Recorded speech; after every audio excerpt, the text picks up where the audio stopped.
नए पार्लिमानी साल के आगाज पर पार्लियामेंट का मुश्तरका इजलास हुआ, जिससे सदर मुमलिकत आसिफ अली जरदारी ने खिताब किया और हुकूमत की एक साला कारकर्दगी पर रोशनी डाली। सदर आसिफ अली जरदारी का कहना था कि पाकिस्तान के बेहतर मुस्तकबिल के लिए अज़्म के साथ काम करना है, मुल्क में गुड गवर्नेंस और सियासी इस्तेहकाम को फ़रोग देना है और अपने जमहूरी निज़ाम की मजबूती के लिए मिलकर काम करना है।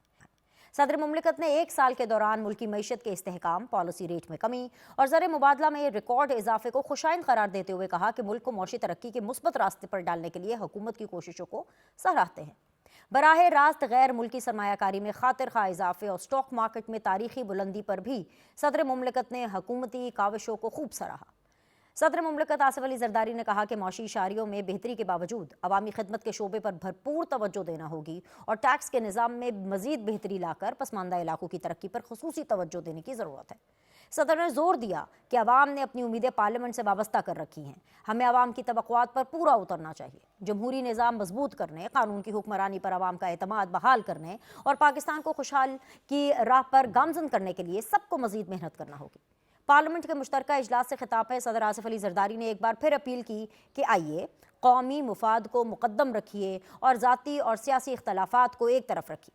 आइए अपनी मईशत बहाल करने, जमहूरियत मजबूत करने और कानून की हुक्मरानी बरकरार रखने के लिए मिलकर काम करें। ऐसा पाकिस्तान बनाने की कोशिश करें जो मुनसिफाना, खुशहाल और हम्मागीर हो। आइए इस पार्लिमानी साल का बेहतरीन इस्तेमाल करें।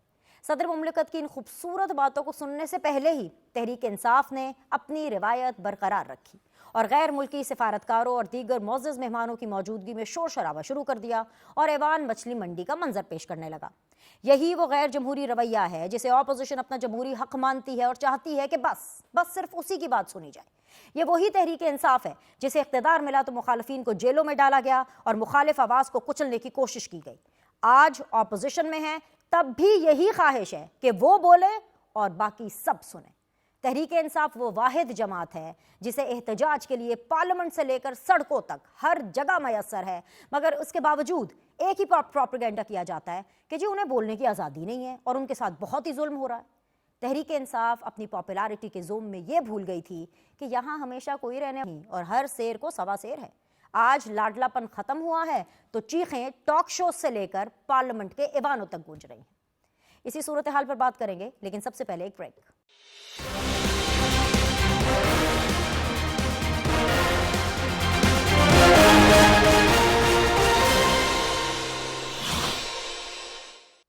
अस्सलाम वालेकुम जी। ब्रेक के बाद आप लोग को खुशामदीद कहते हैं। आप देख रहे हैं सीधी बात बीनर सलीम के साथ। इस वक्त सीधी बात जोन में मुझे ज्वाइन है वेरी ऑनरेबल निहाल हाशमी साहब ने, जो कि रहनुमा है नून लीग के। अस्सलाम वालेकुम, बहुत बहुत शुक्रिया निहाल भाई ज्वाइन करने के लिए। मेरा साथ दे रहे हैं लाहौर स्टूडियो से नदीम कुरैशी साहब, जो कि पाकिस्तान तहरीक इंसाफ को रिप्रेजेंट करेंगे। अस्सलाम वालेकुम, वार्म वेलकम। और जी मेरा साथ दे रहे हैं जी फैसल मीर साहब, जो कि रहनुमा है पाकिस्तान पीपल्स पार्टी के। अस्सलाम वालेकुम, वार्म वेलकम। फैसल मीर साहब, मतलब आज तो वाकई जो कहते हैं ना कि just fasten your seat belt, आप पॉपकॉर्न्स ले लें अपने साथ में, और जो मैं कमेंट पीटीआई और नून लीग से लूंगी और जो उनके बीच में कमेंट्री होगी, आप आज का दिन उसी को एंजॉय करें, क्योंकि मुझे लगता है कि आपके हिस्से का सारा काम सदर मुमलिकत साहब ने कर दिया। क्या नहीं किया? सदर साहब ने तो जी भर के हुकूमत की तारीफें की, which is so unlike from Pakistan peoples party. मतलब सदर साहब जो हैं वो जब भी बात करते हैं वो पीपल्स नून लीग के बारे में बहुत अच्छे से बात करते हैं, हुकूमत की तारीफें भी करते हैं। आज तो ऑफिशियली की पीपल्स पार्टी के कुछ ऐसे रहनुमा हैं जिनको शायद प्रॉब्लम होती है, लेकिन मुझे लगता है कि आज पीपल्स पार्टी को भी एक पॉलिसी लाइन मिल गई होगी, क्योंकि कुछ मशवरे दिए हैं सदर साहब ने, लेकिन जिस तरीके से उन्होंने तारीफें की हैं, मैं सिर्फ एक फैक्ट चेक चाह रही हूँ कि पाकिस्तान पीपल्स पार्टी वाकई जो सदर पाकिस्तान ने तारीफें की हैं हुकूमत की, उनके साथ स्टैंड बाय करती है ना। ऐसा तो नहीं है कि कल परसों तरसों फिर से आप लोगों को कोई प्रॉब्लम शुरू हो जाएगी। जो सदर मुमलिकत है ना, वो 18वीं तरमीम के बाद, 18वीं तरमीम से पहले सदर ऑल पावरफुल होता था, हुकूमतें तोड़ देता था, लेकिन आसिफ जरदारी साहब ने वो सारी इख्तियारात सदर को दिए और उसके बाद आपके सामने ममनून हुसैन साहब भी प्रेसिडेंट रहे और उसके बाद अलवी साहब भी प्रेसिडेंट रहे। तो जो इस वक्त सदर है वो एक सेरेमोनियल पोस्ट है और उसमें सदर साहब का एक किस्म का रोल यही बनता है कि हुकूमत को की जो परफॉर्मेंस है उसको काइंड ऑफ ओवरसी करे। और ये हुकूमत जो कि एक कोलेशन गवर्नमेंट है नून लीग की और पीपल्स पार्टी की, तो इसको भी वो उनको ओन करना पड़ता है। लेकिन हैविंग सेड दैट, कि आपने कहा कि सदर साहब ने बहुत तारीफें की, जी वाकई उन्होंने बड़ी तारीफें की, लेकिन अब जो एक इम्पॉर्टेंट बात, जो सबसे इम्पॉर्टेंट बात जो हमारे लिए इस पूरी तकरीर में इम्पॉर्टेंट थी, वो ये थी कि जो हमारे मुखालिफ जमातें हैं या सिंध के अंदर जो कौम परस्त और बुनियाद परस्त और छोटे मोटे जो ग्रुप्स हैं, उन्होंने एक सर पे आसमान उठाया हुआ था कि जो नहरों का जो इशू है वो सदर मुमलिकत की सदारत में तय हुआ कि नहरें जो हैं वो बनाई जाएंगी सिंध में।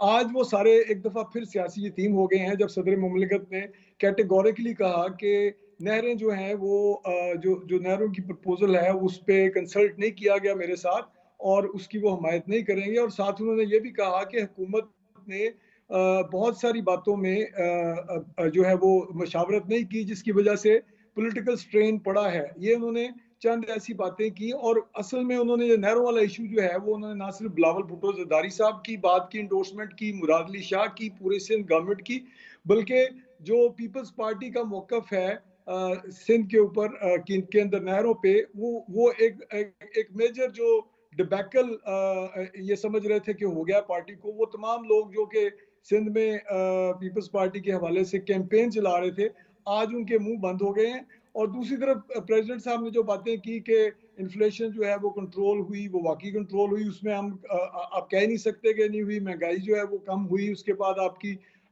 डिफॉल्ट होने जा रहा था मुल्क और श्रीलंका बनने के लिए छोड़ के गए थे वो, अब सारा कुछ आपके सामने है।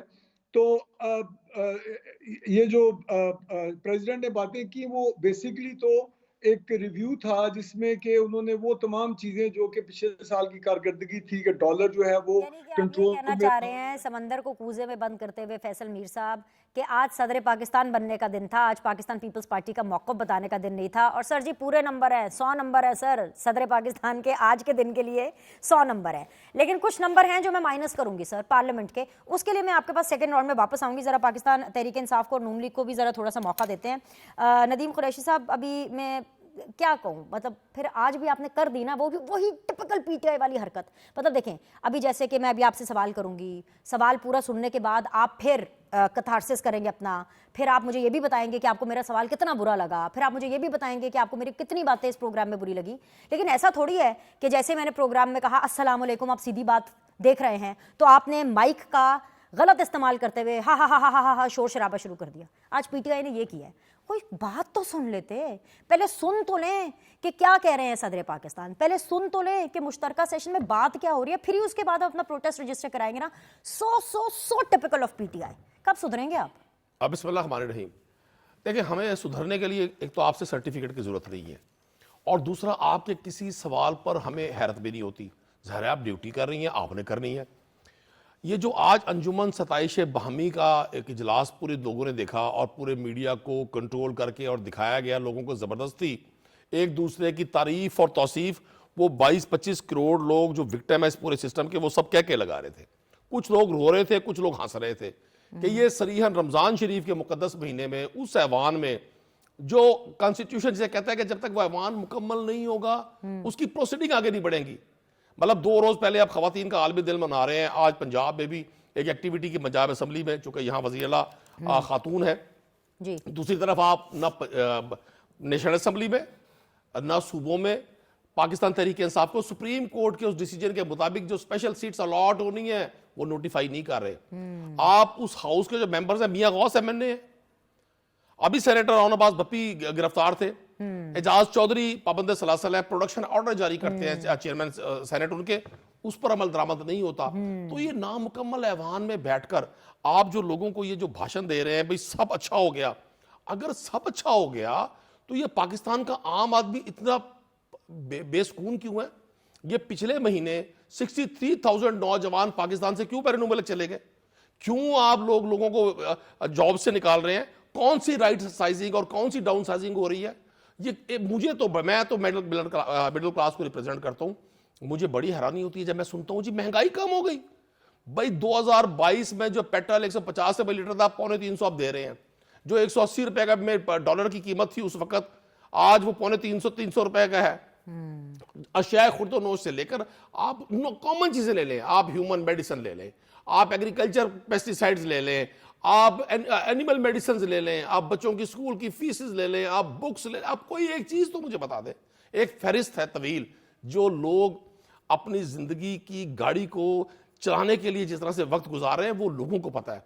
उन अशराफिया के उन लोगों को नहीं पता, ना अशराफिया के उन कासा लेसों को पता है जो बड़े ठंडे कमरों में बैठ के प्रोग्राम करके लोगों को बताते हैं भाई सब अच्छा है। मैं ठीक है, आपकी बात मेरी मजबूरी है, मैंने प्रोग्राम करना है, मैंने सुननी और मैंने कहना ठीक है जी, लेकिन जो कॉमन मैन मुझे और आपको सुन रहा है, असल मुनसिफ वो है, असल जज वो है। काश आज आसिफ अली जरदारी साहब, मुझे जाती तौर पर उनका एहतराम है, उन्होंने बड़ी आज जमहूरियत के लिए स्ट्रगल किया, लेकिन काश वो इस सिस्टम का हिस्सा ना बनते।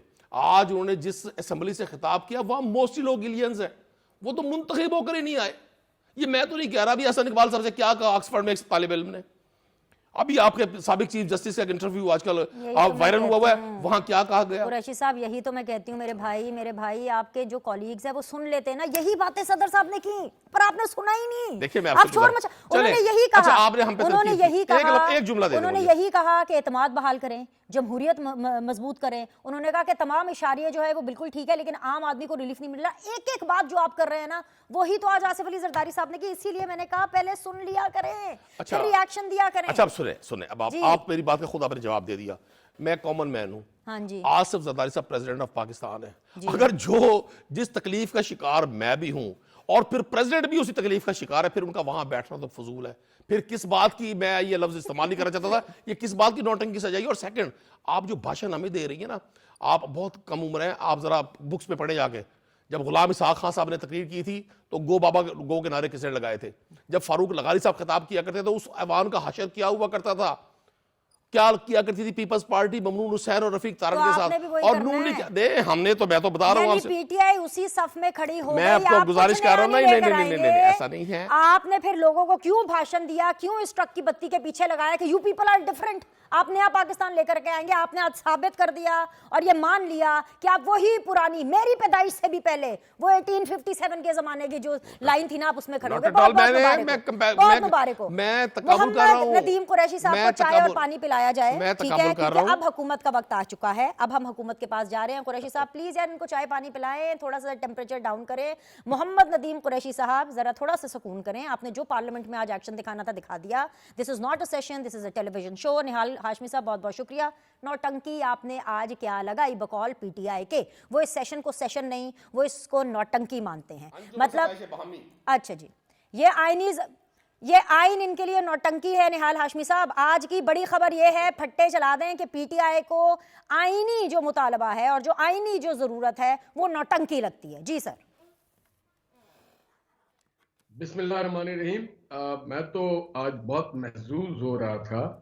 अगर आप नदीम कुरैशी साहब को पूछती रहती तो मुझे कोई इतराज ना था। मैं उससे सीख भी रहा हूँ, महजूज भी हो रहा हूँ। जहाँ तक फैसल मीर साहब का है, तो उन्होंने समुंदर को कूजे में बंद किया और बहुत ही बेमिसाल बातें की हैं। मैं आपके तवज्जो से सबसे ये बात करना चाहता हूँ कि ये बता दें कि सदर साहब ने क्या झूठ बोला है कोई, या कोई उन्होंने सच बोला है। अगर उन्होंने झूठ बोला है तो उस पर आप डिस्कशन करें, पोस्टमार्टम करें उनकी तमाम बयान का, और उसकी आप मजम्मत भी करें। मगर अगर उन्होंने सच कहा है, तारीख बयान की है, गुज़श्ता चंद सालों की महंगाई के हवाले से बात की, मार्केट के हवाले से बात की, इन्फ्लेशन के हवाले से बात की, अगर उन्होंने बात की है एकेडमिक कॉन्स्टिट्यूशन की क्या प्रोविजन है, क्या होना चाहिए, और अगर उन्होंने सबको आईना दिखाया है, तो वो कोई बुरी बात तो नहीं। उनके जो ओहदा है, मनसब है, उसकी जिम्मेदारी है। और ये सेरेमोनियल जो होता है, एक ओकेजन होता है, पूरे दुनिया में होता है कि सदर साहब आपको साल भर ऑब्जर्व करते हैं और उसके बाद वो एक गाइडलाइन देते हैं। इस स्पीच के मायने होता है गाइडलाइन देना, और जहां पे उनको इख्तलाफ करना था सिंध के हवाले से, वहां पे इख्तलाफात किया, जहां पे अप्रिशिएट करना था वहां पे अप्रिशिएट किया। फिर बात सारी ये है कि हम कहते हैं कि हम मैच्योर हो चुके हैं, हम जमहूरी लोग हैं, जमहूर का नाम है बर्दाश्त करना। वहां पे मेहमान भी बैठे हुए थे और ऐसे भी फोर्सेस बैठी हुई थी जो अपने आप को जमहूरी नहीं कहते, वो कहते हैं हम आईनी इदारे हैं। खा वो ब्यूरोक्रेसी के लोग हों, खा वो जुडिशरी के लोग हों, खा वो अफवाज पाकिस्तान के लोग हों, उनके सामने वो जब हमें प्रेजेंट करते हैं अपना कोई चीज़, तो बड़ा डिसिप्लिन तरीके से आते हैं, बहुत डिसिप्लिन तरीके से पेश करते हैं, प्रेजेंटेशन उनका देखने वाला होता है। उसके अलावा ब्यूरोक्रेसी भी जब करती है तो बड़ा प्रेजेंटेबल होता है उनका प्रेजेंटेशन।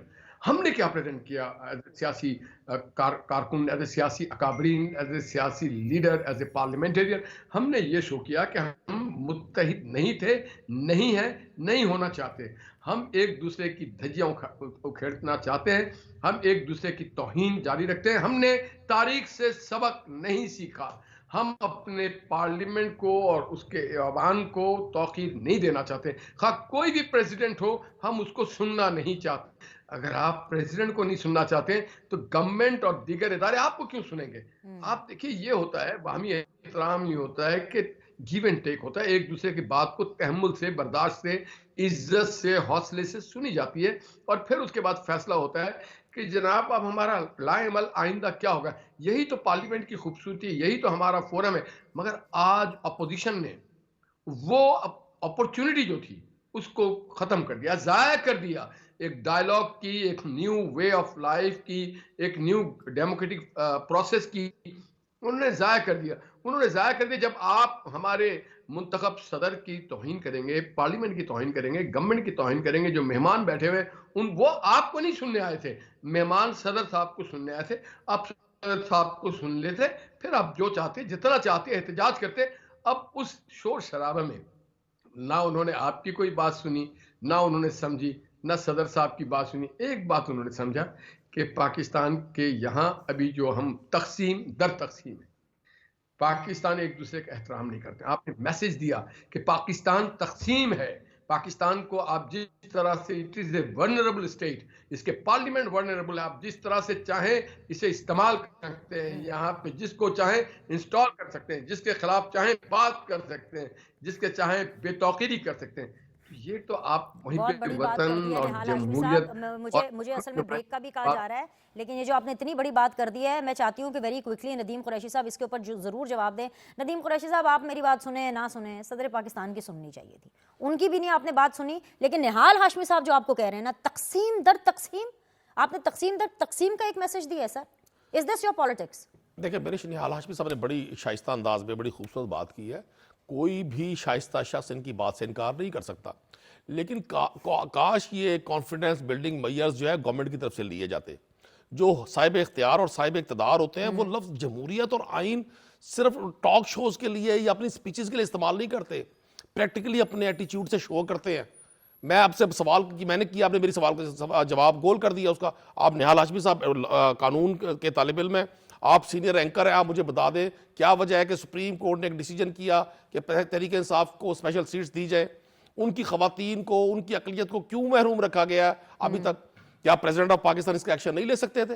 मैंने फिर कहा, हमें जाती तौर पे एहतराम में कोई जाती रंजिश नहीं है, हमें एहतराम करना है एक दूसरे का। लेकिन जरा आप नोट कर लें, इसका जवाब आप देंगे। लेकिन जब आप आइन के रूप में आइन का लबादा ओढ़ कर बदतरीन अब डिक्टेटरशिप करेंगे तो फिर वहां एहतजाज होंगे। और इतना सीख पाओ ना, मैं भी सुन रहा था मुख्तलिफ हुकूमती तर्जुमानों को, इतने सीख पा, इतना इनका नाजुक मिजाज है, इनके मिजाज पे इतना नागवार गुजरा आज का एहतजाज। मैं फिर कहूंगा वो सदर इसहाक जो सीख पा तो नहीं हो रहे थे, वो क्या नाम है, ख्वाजा आसिफ साहब, इसहाक वो खान कह रहे साहब। थे कि आप लोग का हाल वो है जैसे कि शहरी के अंदर कोई ढोलची बजती है। जब आसिफ जरदारी साहब की गवर्नमेंट थी, प्रेसिडेंट थे और पीएमएलएन अपोजिशन में थी, वो जो एहतजाज होते थे वो किसी क्या कहेंगे उसको? क्यों कहा जाता था गो बाबा गो? क्यों कहा जाता था गो लगारी गो? क्यों कहा जाता था गो जरदारी गो? तो अपने जमाने की चीजों को भूलकर और आज आप सियासत की आड़ में, जमहूरियत की आड़ में, लोग आगे बढ़ गए ना सर। आप आगे बढ़ने के बजाय जी सीजन लगाने के लिए आगे बढ़े हुए ना। मीर साहब जी, मीर साहब सीजन लगाने मीर साहब, चलो जी, उन तो आज चाह आ गई जे, हुन तुसी आराम नाल चाह एंजॉय करो। मीर साहब तो पॉपकॉर्न नहीं लेकर आए जी। मीर साहब फरमाइए। मोहम्मद नदीम कुरैशी साहब जो बात कर रहे हैं वो अपनी जगह, लेकिन शोर शराबा था वो पाकिस्तान के अवाम के लिए नहीं था, बल्कि वो जो आखिरी इनकी जो उम्मीद थी डोनाल्ड ट्रंप से, वो क्योंकि फेल हो चुकी थी, तो इनके जो बाहर बैठे हुए लॉबिस्ट जो कि अरबों रुपए वहाँ पे अमेरिकन कांग्रेसमैन को दे चुके थे, खर्च चुके थे, अब उनके लिए उन्होंने आखिरी एक रिकॉर्डिंग्स भेजनी थी कि जनाब ये हम शोर शराबा करवाते हैं। देखें, उन गैलरीज में पूरी दुनिया के सफीर भी बैठे हुए थे, जिस तरह निहाल हाशमी साहब ने कहा, ब्यूरोक्रेट्स भी थे, जजेस भी थे, लेकिन इनकी असल ऑडियंस जो है वो जो बैरूनी दुनिया के बैठे हुए सफीर थे, या जो इन्होंने इंटरनेशनल मीडिया में या इंटरनेशनल जो लॉबिंग फर्म्स को जो रिकॉर्डिंग भेजनी थी, ये वो रिकॉर्डिंग करवाई आज उन्होंने।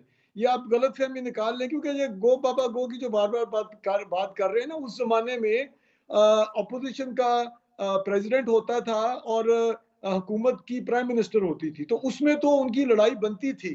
वो तो अगर नवाज शरीफ की पार्टी ने अगर गुलाम इसाक खान को बिठाया हुआ है तो गो बाबा गो के नारे लगने हैं उसकी पार्लियामेंट में। तो आज तो जो जो जो जो जो आज तूफान बदतमीजी हुई है, वो उसकी ऑडियंस टोटली जो है वो बैरूनी दुनिया में जिस तरह इन्होंने पूरे पाकिस्तान की आर्म फोर्सेस को और पाकिस्तान की हुकूमत को मुख्तलिफ असम्बलीज में, ऑस्ट्रेलिया की ऐवान में और लंदन के ऐवान में डिस्कस करवाया और अमेरिका के ऐवान में, और अरबों रुपए खर्चे, ये उसी एक उसकी कंटिन्यूएशन है। और आज ये उसमें कामयाब तो हो गए हैं रिकॉर्डिंग्स भेजने में, लेकिन जो गिरफ्तारी हुई है शरीफ की, ये जो तालिबान का ये दाइश का जो बंदा था, उसकी भी अब इनको ये समझ आ जानी चाहिए कि अमेरिकन इतने बेवकूफ नहीं है कि जो तालिबान जो है, जो इमरान खान जो है वो पाकिस्तान में तालिबान को दोबारा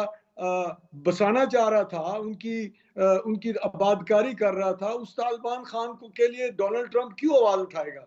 अब ये जितने मर्जी शोर डाल लें, जितनी मर्जी लॉबिंग कर लें, इंटरनेशनल लॉबिंग फर्म्स को पैसे देके, पाकिस्तान में अब जो सिस्टम चल पड़ा है वो इसी तरह कंटिन्यू करना है। और जो बुनियाद परस्ती और जो इस्लाम का नाम बेच के रियासत मदीना के चक्कर में डाल के लोगों को इस वक्त जो सूबे में जो KPK में दहशतगर्दी है, वो उसकी बुनियादी वजह यही है कि वहां पे एक नैरेटिव बेचा गया रियासत मदीना का, और लोग जो हैं वो उसी चक्कर में अभी तक फंसे हुए हैं। तो मेरा नहीं ख्याल कि ये जो इन्होंने कोई इनको आउटपुट मिलेगा। ठीक है, आपको लगता है कि इसका कोई आउटपुट इनको नहीं मिल सकता? मुझे भी ये लगता है कि कोई आउटपुट नहीं मिलेगा। लेकिन एक चीज़ है जो कि मैं आप लोग के लिए छोड़े जा रही हूँ सवाल, और फिर वापस आके हम इसी के ऊपर डिस्कशन करेंगे ब्रेक से जब मैं वापस आऊँगी। अमेरिका में भी थोड़े दिनों पहले एक सेशन हुआ और वहाँ पर ऑपोजिशन को हाईजैक करने की इजाज़त बिल्कुल नहीं दी गई। और क्योंकि मैं अमेरिका की बात इसलिए कर रही हूँ क्योंकि PTI तो बहुत ज़्यादा अमेरिका को मानती है। अभी आप मीर साहब अमेरिका की एग्जांपल दे रहे थे, निहाल हाशमी साहब भी मतलब अमेरिका और उसका जो इन्फ्लुएंस और उसकी जो पावर है वो समझते हैं। तो मैं तो सिर्फ ये जानना चाहती हूँ कि आप दोनों क्योंकि जमाते हैं हुकूमत के अंदर हैं और आप मेजॉरिटी जो है वो इस चीज़ को लीड कर रही होती हैं, आप कैसे अलाउ करती हैं कि ऑपोजिशन, और वो वाली ऑपोजिशन जिसके पास कोई जमहूरियत और कोई आवाम के लिए करने की बात नहीं होती, आप उसको पूरा का पूरा सेशन हाईजैक कर रहे थे? इसका जवाब लेंगे इस छोटी सी ब्रेक के बाद।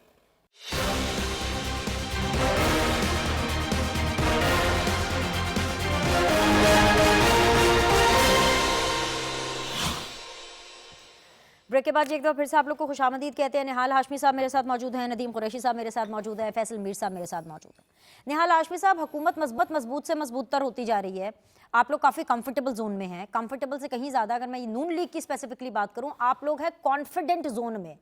तो भाई फिर भी आप इस ऑपोजिशन को अलाउ क्यों करते हैं कि वो हाईजैक कर ले पूरा सेशन? पता है ऑपोजिशन शोर शराबा करती है, जमहूरियत का ये हुस्न है कि ऑपोजिशन की तरफ से आवाजें आती हैं, लेकिन इन लोगों ने तो वतीरा ही बना लिया है कि जब भी सेशन होगा ये किसी और को बात ही नहीं करने देंगे। क्या हुकूमत इतनी कमजोर है पार्लियामेंट में? क्या आप इनको चुप नहीं करा सकते? देखें, अगर मैं इनके इस पार्टी में होता तो मैं एक काम करता, मैं KP के वजीर आला को कहता आप एक सेशन बुलाएं फुल हाउस, और उसमें सारे जिस तरह से यहाँ आर्म फोर्सेस के लोग, जुडिशरी के लोग, ब्यूरोक्रेसी एंड डिप्लोमेट्स आए थे, आप बुलाएं और गवर्नर साहब को स्पीच करने दें। और आपका काम इतना अच्छा हो कि गवर्नर जो आपका मुखालिफ है वो आपके हक में आपकी कारकर्दगी पे खूबसूरत बातें करता, तो फिर मुआवजा हम करते कि कौमी असम्बली के जो ज्वाइंट सेशन है उसमें जो सदर साहब ने जो बात की है गवर्नमेंट की कारकर्दगी के हवाले से, और जो गवर्नर साहब ने बात की है प्रोविंशियल गवर्नमेंट की कारकर्दगी के हवाले से, उसका मुआवजा होना चाहिए था। ये जेंटलमैन और एक एकेडमिक तरीका था। अब जहाँ तक आपने आज की बात की, आपके सवाल का जवाब ये है कि अल्लाह रब्बुल इज़्ज़त हर शर से खैर निकालता है। अब खैर ये निकल गया आज कि जनाब आज सब ने बिलमुशाफा बकलम खुद जिसे कहते हैं ना, देखा उन्होंने कि जो लोग ऐवान में भी करते हैं, रोडों पे भी करते हैं, चढ़ाई भी करते हैं, इनके ये अगर इनके हाथ में ऐवान दे दिया जाए, मुल्क का इख्तिदार दे दिया जाए, तो ये तो मुल्क को भी बस इस तरह के मछली बाजार बना देंगे।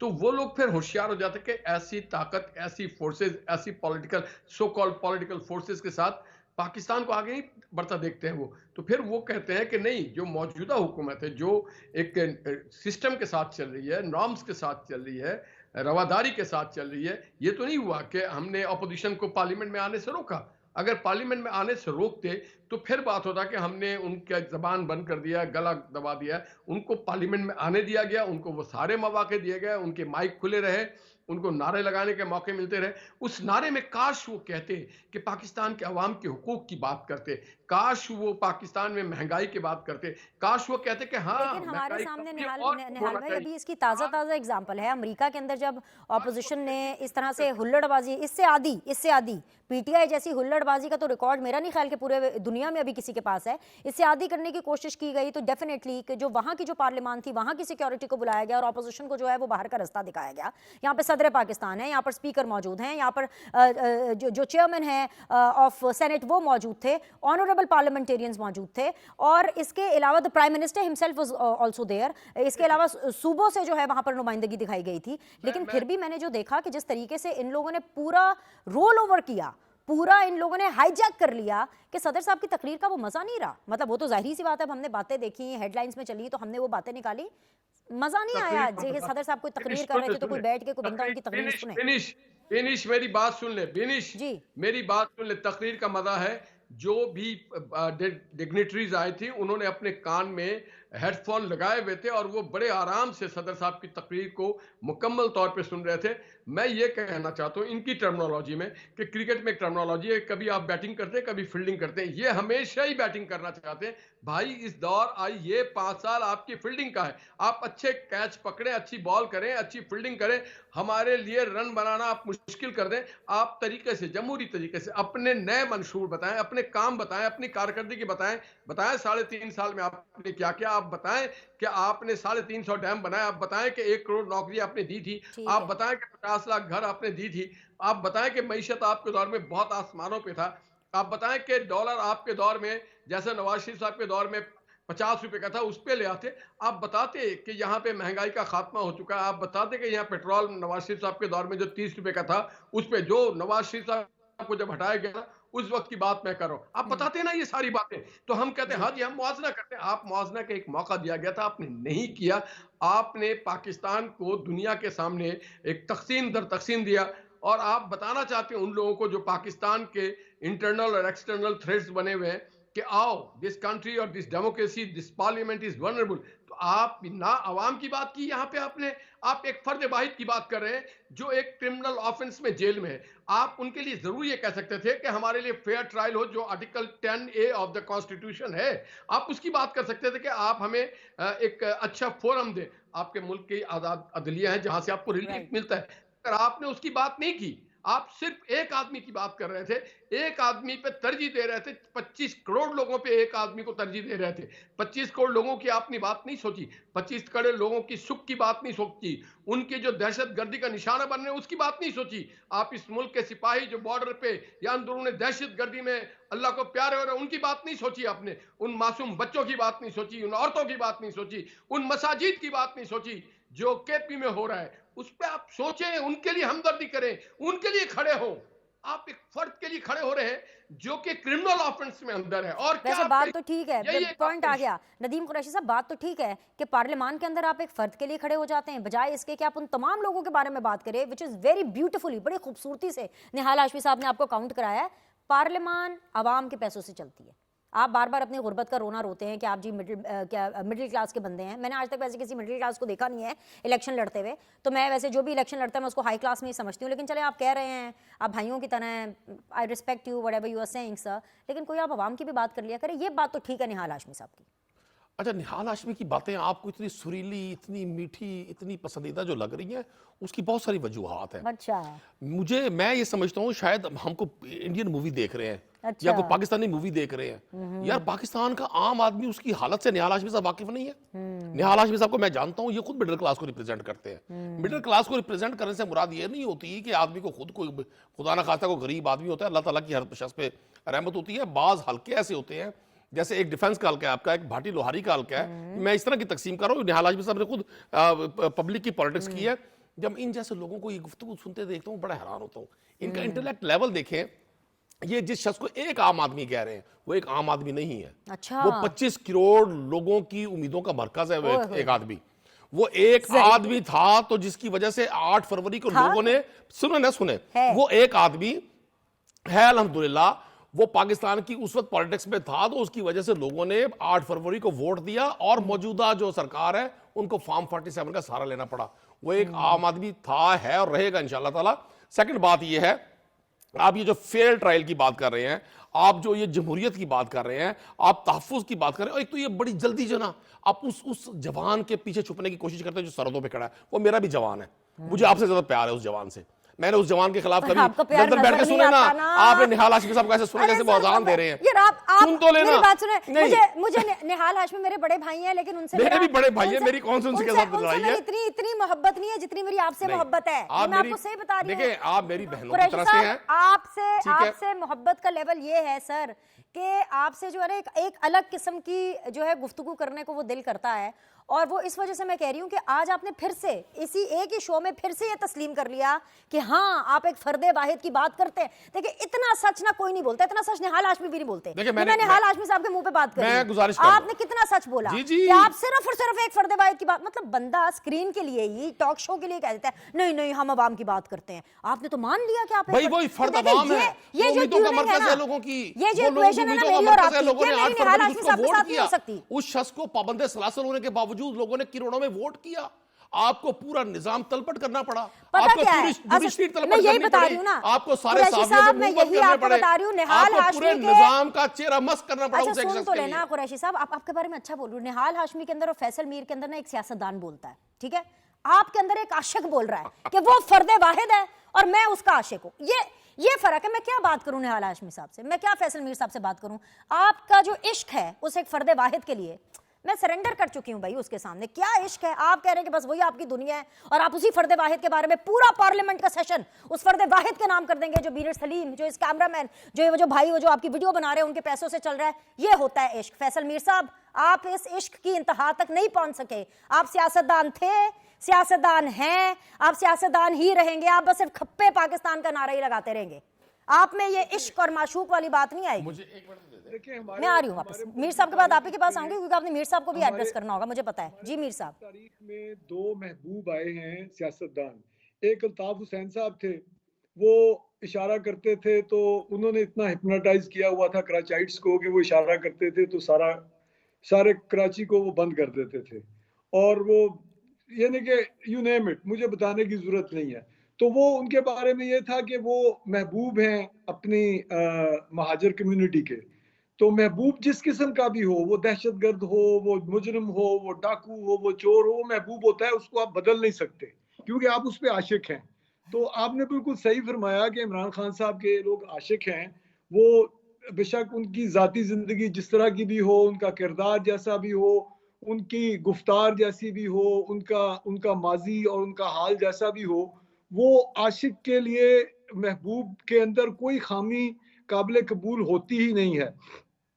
तो अब बात यह है कि मैं थोड़ी सियासी बात कर लेता हूँ कि हर सियासी पार्टी अप्स एंड डाउन्स का शिकार होती है। और जिस तरह पाकिस्तान पीपल्स पार्टी जो है उसने पंजाब में से सियासत का आगाज़ किया और आज हम समझा जाता है कि पंजाब में पीपल्स पार्टी ख़त्म हो गई, उसकी जगह नवाज शरीफ साहब की पार्टी आई, यानी कि जनरल ज़िया साहब की पार्टी आई। उसके बाद वो भी इस्टेब्लिशमेंट लेके आई, उसके बाद इस्टेब्लिशमेंट ही इमरान खान की पार्टी को लेके आई पीपल्स पार्टी को रिमूव करने के लिए। तो अब ये साइकिल पूरा हो गया है और मेरे ख्याल में सारे वो लवाजमात जो कि पाकिस्तान पीपल्स पार्टी को वापस आने के लिए चाहिए थे पंजाब में, वो पूरे हो चुके हैं। इस्टेब्लिशमेंट ही, आप जिस तरह का जो मर्जी बात करें, पाकिस्तान में इस्टेब्लिशमेंट का पॉलिटिक्स में रोल है, हमें इसके साथ रहना पड़ेगा। वो जैसी भी है, अच्छी है बुरी है, हमें उनके साथ ही इस मुल्क में सियासत करनी है, वरना हम लोग सियासत ही ना कर रहे हो। अगर पीटीआई अगर उनको ना मान रही होती तो आज असम्बलियों में ना बैठी होती। पीटीआई ने भी इस निज़ाम को तस्लीम किया है और उनके साथ बैठे हैं, क्योंकि इनके इल्म में है कि हमें भी 2017 में या 18 में आरटीएस बिठा के लाया गया था। तो अब मेरे ख्याल में जो अंजाम एक महबूब का हो चुका है, कराची वाले महबूब का, वही अंजाम जो है बिल्कुल उससे भी ज्यादा खौफनाक अंजाम जो है वो आने वाले दिनों में इमरान खान साहब को होने वाला है। क्योंकि अगर आप याद करें, निहाल हाशमी साहब को तो अच्छी तरह याद होगा कि आज से 15 साल पहले कोई सोच भी नहीं सकता था कि अल्ताफ हुसैन जो है वो इस पाकिस्तान की सियासत में से या कराची को जिस तरह उन्होंने ग्रिप किया हुआ तो वो निकल सकता है। तो मैं जो हमारे आज के आशिक हैं उन हुसैन का नाम भूल चुके हैं लोग। उन्हें आज के बच्चे से को ना 10 साल का, 15 साल का, 17 साल का बच्चा उससे कहोगे अल्ताफ हुसैन को जानते हो, वो कौन है?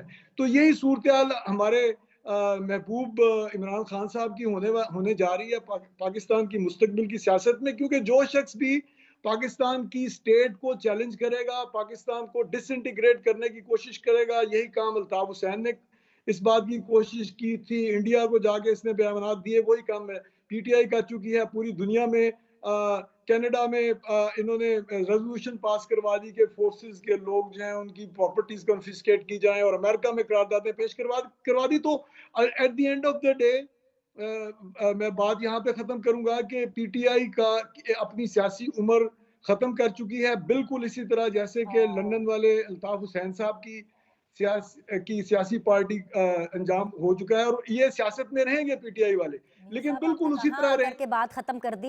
ये प्रोग्राम भी खत्म हो रहा था यहीं से। नदीम कुरैशी साहब ने, मैंने कहा है ना, एक आशिक बैठे हुए हैं, उन्होंने यहीं से प्रोग्राम, अब इतना टाइम भी नहीं है। जब ये देखें मीर साहब, ये जो आपने इनका मुस्तकबिल बताया है, मोहम्मद नदीम कुरैशी साहब, मेरे भाई, ये आपका मुस्तकबिल तो बड़ा ही कोई मतलब धीमा, बहुत ही मतलब अंधेरों में लग रहा है। कितनी तवज्जो से सुना है आपने, हाथ बांध के इस तरह से सुना है आपने मीर साहब का। आपकी मनपसंद बातें हैं ना, तो मैंने कहा अच्छा मैं गुजारिश कर दूं, मैं आप किधर देख रहे हैं भाई, किसके हाथ बंदे में? एक ग्रास रूट लेवल का पॉलिटिकल वर्कर हूं। मीर साहब की ख्वाहिश तो हो सकती है, वो किसी शख्स ने लिखा कि अल्लाह ने ना इंसान को बड़े इख्तियारात दिए हैं, अपनी कायनात का इख्तियार नहीं दिया।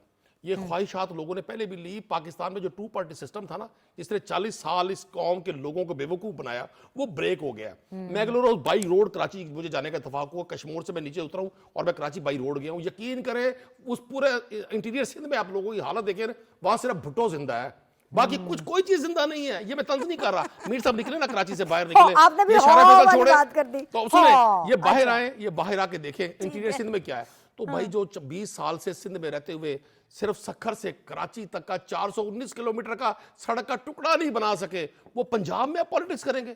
पंजाब के लोग बाखबर है, पीपल्स पार्टी अपनी खैर मनाए, ये तो एक सियासी कुमक इनको मिल गई। और जहां तक इनकी ये फरमाना है ना कि किसका क्या अंजाम होगा, अंजाम अल्लाह ताला ने रखे हुए सबके, अंजाम सबके बड़े करीब है। आज जो सबसे अहम चीज जो आपने नजरअंदाज की, बिनिश और निहाल साहब ने भी नजरअंदाज की, वो नवाज शरीफ साहब की खैर हाजिरी थी। वो इस सिस्टम के बागी कैसे बन गए? उनको चाहिए था, वो पाकिस्तान में मौजूद है, लाहौर में मौजूद है, अपने महबूब सदर का खिताब सुनने के लिए उन्होंने इतनी तकलीफ भी गवारा नहीं की। आप इन बातों को इग्नोर कर रहे हैं। आने वाली नहीं कर रही सर, मैं एंजॉय कर रही हूँ। कोई भूले ना भूले, पीटीआई नवाज शरीफ को नहीं भूलेगी। नहीं, हमें तो ना भूलने की जरूरत है। हमें तकलीफ ये है कि जो शख्स 3 बार पाकिस्तान का वजीर आज़म रहा हो, पाकिस्तान की आवाम उसे भूल गई है, पीटीवी भूल गया है, बिनिश सलीम भूल गई है, उन्होंने डिस्कस ही नहीं किया। उन्होंने नवाज, देखिए मैं एक पॉलिटिकल पार्टी का वर्कर हूं, अपोनेंट पॉलिटिकल पार्टी का, मैं उनको याद दिला रहा हूं पूरी कौम को। मैं देख रहा हूं मीडिया भूल गया बिल्कुल। यही तो है हालात की सतम शरीफी कि आप कहते हैं कि इमरान खान माजी का किस्सा बनेगा। माजी का किस्सा तो वो लोग बन गए हैं जो आज जिनके फैमिली मेंबर्स इक़्तिदार में हैं। ये सितम ज़रीफ़ी होती है, ये कुदरत का इंसाफ होता है, ये मकाफ़ात अमल होता है। निहाल हाशमी साहब जवाब दे दे, 1 मिनट, बड़ी मुश्किलों से मैंने लिया, 1 मिनट में मोहम्मद नदीम कुरैशी साहब की जो याद है ना, वो जरा इनकी मिटा दें। इनको याद आ रहे हैं नवाज शरीफ साहब। आप शहबाज शरीफ की शक्ल देखते हैं तो आपको नवाज नजर आते हैं, जब मरियम नवाज को देखते हैं तो आपको नवाज नजर आते हैं, आप जब पार्लियामेंट में जमहूरियत देखते हैं तो आपको नवाज शरीफ नजर आते हैं, आप जब इस मुल्क के चप्पे सड़कों से जब जाते हैं, मोटरवे से, अभी उन्होंने मेरे भाई ने जिक्र किया कि नीचे उतरे तो वहां नवाज शरीफ नजर आता है, पाकिस्तान के एयरपोर्ट पे जाते तो नवाज शरीफ नजर आता है। बात किया हाशमी साहब, आप ये क्या बच्चों शाहबनामा की बजाय नवाजनामा लेके बैठ गए हैं यार। आता है, मुल्क में अमन देखते हैं तो नवाज शरीफ नजर आता है, शौकत खानम अस्पताल देखते हैं तो वहां नवाज शरीफ नजर आता है, उसके वो 50 करोड़ का डोनेशन नजर आता है, उसका वो क्रिएशन नजर आता है, शौकत खानम में भी नजर आता है नवाज शरीफ, हर तरफ नवाज शरीफ ही नजर आता है। ठीक है जी, पंजाब में जिसकी बेटी हुकूमत हो और वफाक में जिसके भाई की हुकूमत हो, तो ऐसा है नवाज शरीफ। बस अभी के लिए इतना ही। फिलहाल आपसे कल मुलाकात करेंगे। मेहमानों का शुक्रिया। अल्लाह हाफिज।